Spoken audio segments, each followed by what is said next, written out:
The airport checkpoint, never really a fun experience for any of us. This is in San Francisco. Right back here is a man named Cy. Cy is a frequent traveler. Cy has a disorder called a non-Tourette's tic disorder. Sometimes it causes me to have muscle spasms that can be bad enough to prevent my breathing. To combat some of these symptoms, Cy will carry drinks, namely juice. You're not allowed to carry drinks through airport security. And at the beginning of the checkpoint, he declared that I am carrying medical liquids. He chose to record this incident in the TSA saying, you can't take them. Cy says, according to your own documents, I am allowed to carry medical liquids. And in fact, there is no limit on the size. So Cy has been without his drink for about 20 minutes. He asked the TSA, could he have a drink out of the bottle that they're holding from him? And they say no. Cy goes back and forth trying to get up the management chain, eventually gets to a guy who appears to be the top of management at San Francisco Airport. Bring it down to 3.2 ounces, several 3.2 ounces. No. Like that, we can do that. I am not required to do so and I don't want to. If he sounds like he's being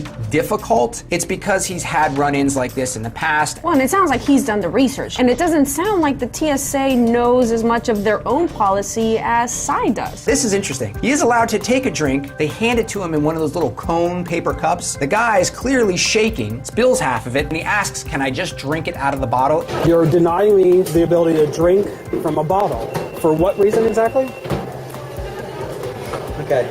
After nearly an hour, Cy got through security without his drink and continued on his cross-country trip. So, to answer some of our questions, we have Cy joining us right this minute via Skype. Hello. Were you trying to prove a point here? I was as polite as I could possibly be while not giving up my rights to privacy and while not giving up my rights to have medical liquids with me. The liquids you were trying to get through, are those known medical liquids, or is anything liquid a medical liquid if you claim that it is? The TSA does consider water and juice to be medical liquids. Cy, do you think it's a matter of these TSA employees not knowing their own policies? I would say that a lot of the lower-ranking TSA employees don't actually know the policy, but absolutely the management have a duty to know their policy.